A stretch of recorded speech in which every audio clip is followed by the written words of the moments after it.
Hi everyone, welcome to our geography class for 8th standard students. Okay?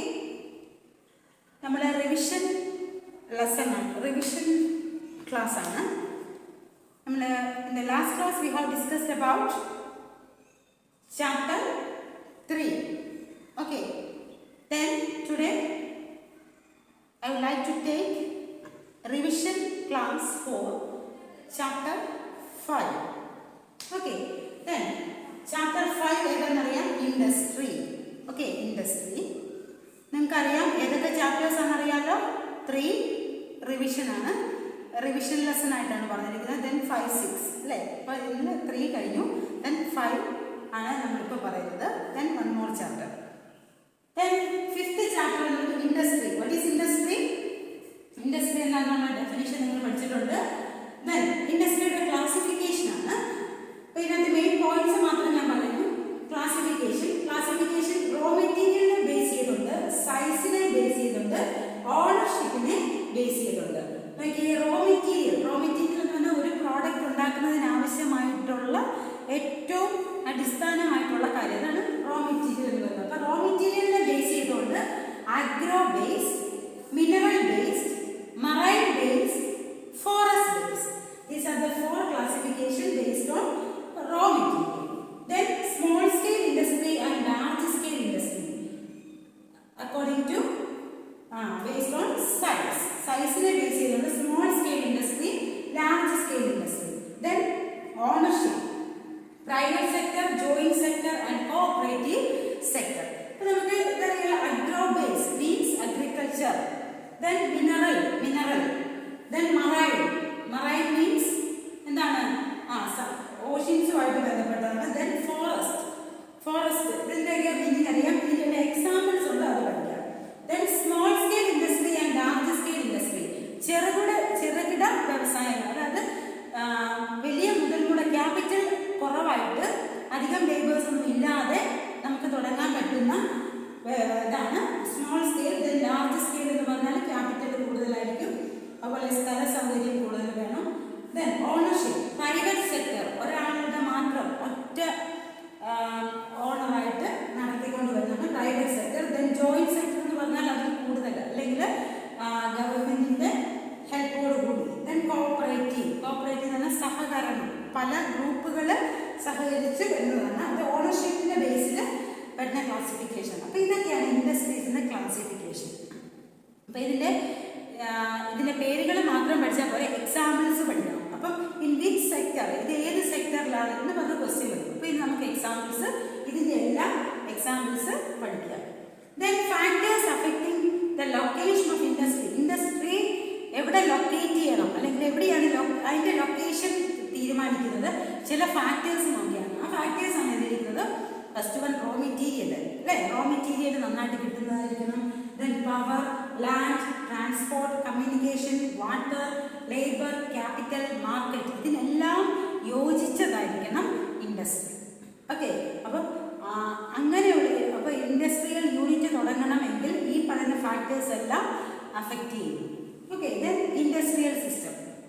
What is meant by industrial system? Industrial system consists of input, process and output. അതായത് നമ്മൾ കൊടുക്കുന്ന raw materials ആണ് input എന്ന് പറയുന്നത്. Then അവിടെ നടക്കുന്ന process. അപ്പം എന്താണ് ചെയ്യുന്നതെന്ന് വെച്ചാൽ അവിടെ ഇപ്പം സ്റ്റീൽ അല്ലെങ്കിൽ അയൺ ഇൻഡസ്ട്രിയിൽ അയണിൻ്റെ ഓറാണ് ഇൻപുട്ട് എന്ന് പറയുന്നത്. അവിടെ നടക്കുന്നത് സ്മെൽറ്റിങ്, അങ്ങനെയുള്ള പ്രോസസ്സുകളാണ് ഈ പ്രോസസ്സിനകത്ത് വരുന്നത്. ദെൻ ഔട്ട്പുട്ട് എന്ന് പറയുന്നത് എന്തായിരിക്കും? നമുക്ക് കിട്ടുന്നത് സ്റ്റീൽ. ഓക്കെ, അപ്പം these are included in industrial system. Then major industries നിങ്ങൾക്ക് പഠിക്കാനുള്ളത്, അതായത് മേജർ ഇൻഡസ്ട്രീസ് രണ്ടെണ്ണമാണ്. Iron and steel industry, then cotton textile industry. Iron and steel industry, cotton textile industry. അപ്പം നിങ്ങളുടെ ടെക്സ്റ്റിൽ നിങ്ങൾക്കറിയാം അയൺ ഇൻഡസ്ട്രിയിൽ ഏതാണ് ജംഷഡ്പൂർ എന്നുള്ള സ്ഥലത്തെ കുറിച്ച് പറയുന്നുണ്ട്. അവിടുത്തെ പ്രധാനപ്പെട്ട കാര്യങ്ങൾ 1 വേർഡ്സ് ഒരുപാടുണ്ട്. ദെൻ കോട്ടൺ ടെക്സ്റ്റൈൽ ഇൻഡസ്ട്രി, അവിടുത്തെ ഒരു അഹമ്മദാബാദ് എന്നുള്ള പ്ലേസിനെ കുറിച്ച് പറയുന്നുണ്ട്. ദെൻ അവിടുത്തെ കാര്യങ്ങൾ 1 വേർഡ്സ് അതിൽ നിന്നും വരുന്നുണ്ട്. അപ്പം ഇത്രയാണ് നമുക്ക് ആ ചാപ്റ്റർ എന്ന് പറയുന്നത്. ഇൻഡസ്ട്രി. ഇപ്പം നിങ്ങൾക്കൊന്ന് ഓർമ്മിപ്പിക്കാൻ വേണ്ടിയാണ് ഞാനിങ്ങനെ ജസ്റ്റ് ഒന്ന് പറഞ്ഞു പോയത്. ബട്ട് ഇതിൽ നിന്നുള്ള ക്വസ്റ്റ്യൻസ് ഞാൻ പറയുന്നതാണ്. അപ്പം ഈ ക്വസ്റ്റ്യൻ്റെ 15 ക്വസ്റ്റ്യൻസ്, 15 ക്വസ്റ്റ്യൻസ് ഞാൻ ക്വസ്റ്റ്യൻസ് അയച്ചു തരുന്നു. കാരണം നിങ്ങൾക്ക് ക്ലിയർ ആകാതെ വരുന്നതുകൊണ്ട് ക്വസ്റ്റ്യൻസ് ഞാൻ 15 ക്വസ്റ്റ്യൻസും ഞാൻ നിങ്ങൾക്ക് ഗ്രൂപ്പിൽ അയച്ചു തരും. അതിന് ആൻസർ എഴുതി എനിക്ക് എൻ്റെ വാട്സപ്പിൽ സെൻഡ് ചെയ്യുക. ഏതെങ്കിലും ആൻസർ അറിയാതുണ്ടെങ്കിൽ ഞാൻ അതിന് ആൻസർ ഇപ്പോൾ പറയുന്നുണ്ട്. നിങ്ങൾക്ക് വീഡിയോ കണ്ടാലും നിങ്ങൾക്കത് പെട്ടെന്ന് നിങ്ങൾക്ക് മനസ്സിലാകുന്നതാണ്. അല്ലെങ്കിൽ ഒന്ന് പോസ് ചെയ്തിട്ട് നിങ്ങൾ വീഡിയോ കാണുക. അങ്ങനെ ആൻസർ ഞാൻ ഇപ്പം തന്നെ പറയുന്നുണ്ട്. ബട്ട് നിങ്ങൾക്ക് ആൻസർ ഞാൻ സെൻഡ് ചെയ്യില്ല. അത് നിങ്ങൾ വീഡിയോയിൽ നോക്കിയോ ടെക്സ്റ്റിൽ നോക്കി ഒക്കെ ആയിട്ട് കണ്ടുപിടിക്കുക. Okay, first question. Are you ready? Which of the following is a secondary activity? താഴെ പറയുന്നത് ഓപ്ഷൻസ് കൊടുത്തിട്ടുണ്ട്. അതിൽ ഏതാണ് സെക്കൻഡറി ആക്ടിവിറ്റി? ഓപ്ഷൻസ് പറയാം. Coal mining, tourism, fishing, agriculture. Secondary activity ഇതിൽ ഏത് വരും?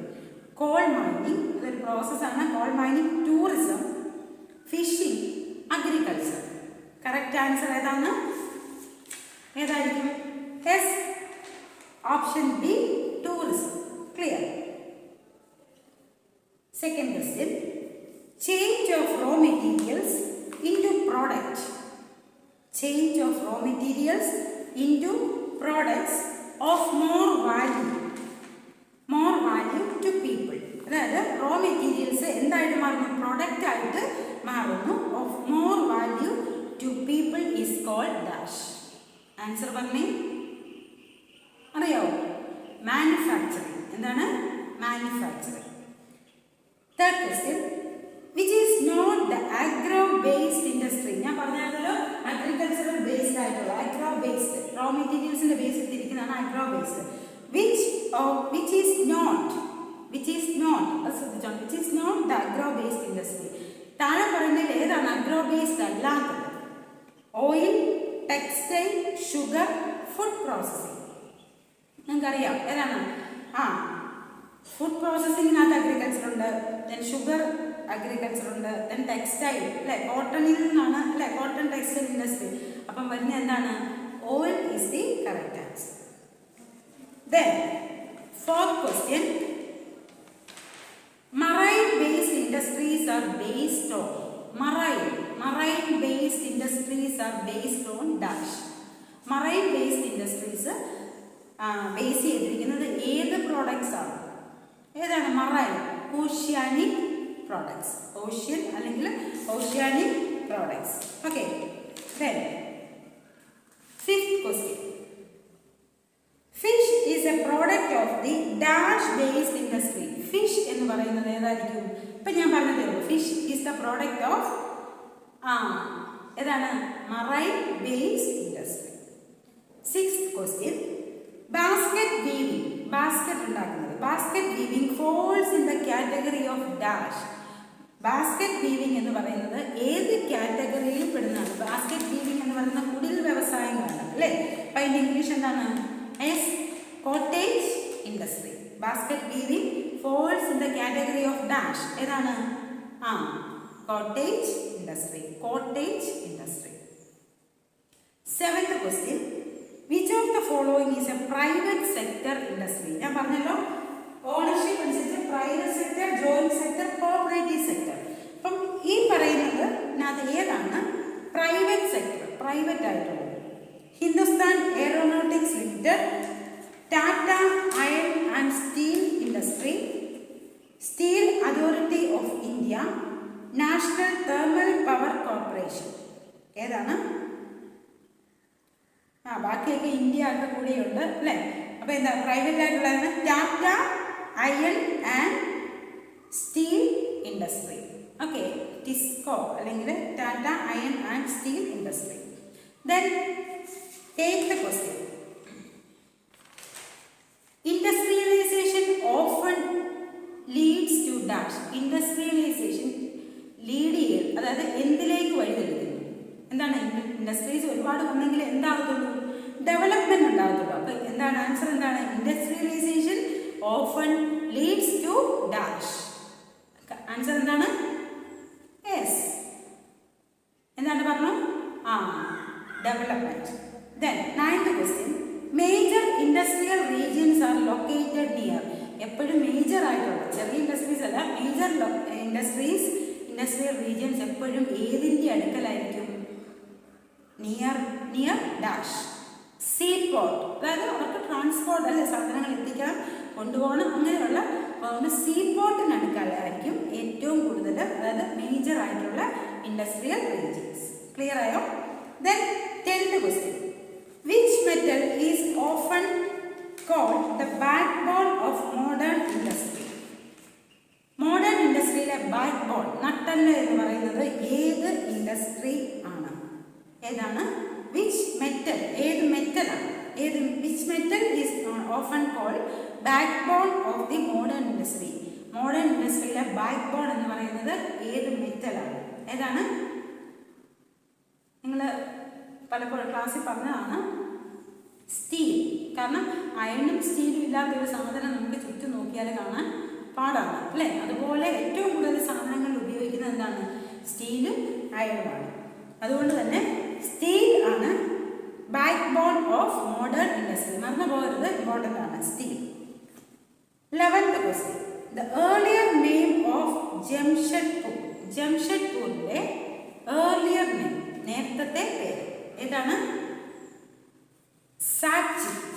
സാഞ്ചി. ഓക്കെ, SAKCHI, സാച്ചി എന്നാണ് ജംഷഡ്പൂരിന്റെ earlier name.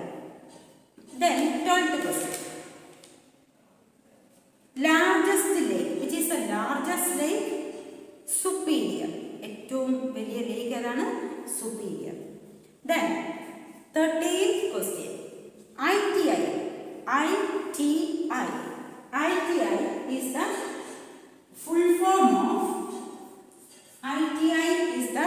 full form of dash. ITI is the full form of Indian Telephone Industry. എന്താണ്? Indian Telephone Industry. 14th question. First cotton textile mill was established in dash. ആദ്യത്തെ cotton mill establish ചെയ്തത് in 1854ലാണ്. എവിടെയാണ്? Mumbai. Last question. Dash is an example of cooperative sector industry. Cooperative sector ഇൻഡസ്ട്രിക്ക്, അതായത് പറഞ്ഞല്ലോ cooperative, private, joint, cooperative, അങ്ങനെ cooperative sector ഇൻഡസ്ട്രിക്ക് example. അതുകൊണ്ടാണ് ഞാൻ പറഞ്ഞത് ഇതിലെല്ലാം എക്സാമ്പിൾസ് ചോദിച്ചോണം. അത് തിരിച്ചും മറിച്ചും ചോദിക്കും. എക്സാമ്പിൾസ് ചോദിക്കും, എക്സാമ്പിൾ അതിൻ്റെ ഏത് സെക്ടറിലാണെന്ന് ചോദിക്കും. അപ്പോൾ അത് പഠിച്ചോണം. Dash is an example of cooperative sector industry. ഏതാണ്? കേട്ടിട്ടുണ്ടത് Amul, Anand milk union limited. Amul എന്ന് പറയുന്നത് ഒരു കോപ്പറേറ്റീവ് സെക്ടർ സൊസൈറ്റിക്ക് എക്സാമ്പിളാണ്. ഞാനിപ്പോൾ പറഞ്ഞത് എല്ലാ ഭാഗങ്ങളും ടച്ച് ചെയ്തുകൊണ്ടുള്ള വൺ വേർഡ് ക്വസ്റ്റ്യൻസ് ആണ്. അതുകൂടാതെ തന്നെ നിങ്ങൾ ഇൻഡസ്ട്രി എന്നുള്ളത് ഡിഫൈൻ ചെയ്യാൻ പഠിക്കുക. Then classification, agro based, marine based, അങ്ങനെ എന്താണെന്ന് പഠിക്കുക. ദെൻ ഫാക്ടേഴ്സ് അഫക്റ്റിംഗ് അത് പഠിക്കുക. ദെൻ ഇൻപുട്ട് എന്താണ്, ഔട്ട്പുട്ട് എന്താണ്, പ്രോസസ്സ് എന്താണ്, റോ മെറ്റീരിയൽ എന്താണ്, ഇതൊക്കെ ഡിഫൈൻ ചെയ്യാൻ പഠിക്കുക. ചിലപ്പോൾ ചോദിക്കും. പിന്നെ ഉള്ളത് വൺ വേർഡാണ് കൂടുതൽ വരുന്നത്. പിന്നെ ഇതിനകത്ത് ഇമ്പോർട്ടൻ്റ് ആയിട്ടുള്ള സ്മെൽറ്റിംഗ് അത് പഠിക്കുക. സ്മെൽറ്റിംഗ്, വാട്ട് ഈസ് സ്മെൽറ്റിംഗ് എന്നുള്ളത്. അപ്പം ഈ 15 ക്വസ്റ്റ്യൻ എല്ലാ ഏരിയയും കവർ ചെയ്തിട്ടുണ്ട്. അങ്ങനെയുള്ള വൺ വേർഡ് ക്വസ്റ്റ്യൻസ് ആണ്. അപ്പം ഇത് ഞാൻ പറഞ്ഞല്ലോ, ഞാനിത് ക്വസ്റ്റ്യൻ സെൻഡ് ചെയ്യും. ആൻസർ നിങ്ങൾ ഇതിൽ ഞാൻ എല്ലാത്തിനും ആൻസർ പറയുന്നുണ്ട്. ആൻസർ നിങ്ങൾ എനിക്ക് അയച്ചു തരണം. Okay, on the next class we will start the next revision class, chapter 6. Okay, study well. ഇപ്പോൾ തന്നെ നിങ്ങൾ ഈ 5th ചാപ്റ്റർ കംപ്ലീറ്റ് ആക്കുക. ഈ ക്ലാസ് കേൾക്കുക, ഈ ആൻസേഴ്സ് സെൻഡ് ചെയ്യുക. ദെൻ അതുകൂടാതെ നിങ്ങൾ ടെക്സ്റ്റ് ആ ചാപ്റ്റർ മാത്രം നന്നായിട്ട് വായിക്കുക, അതിലെ ക്വസ്റ്റ്യൻ ആൻസേഴ്സ് പഠിക്കുക. അപ്പം അടുത്ത ക്ലാസ്സിന് മുമ്പായിട്ട് 5th ചാപ്റ്റർ കംപ്ലീറ്റ് ആയിട്ട്. Okay, so study well. Thank you.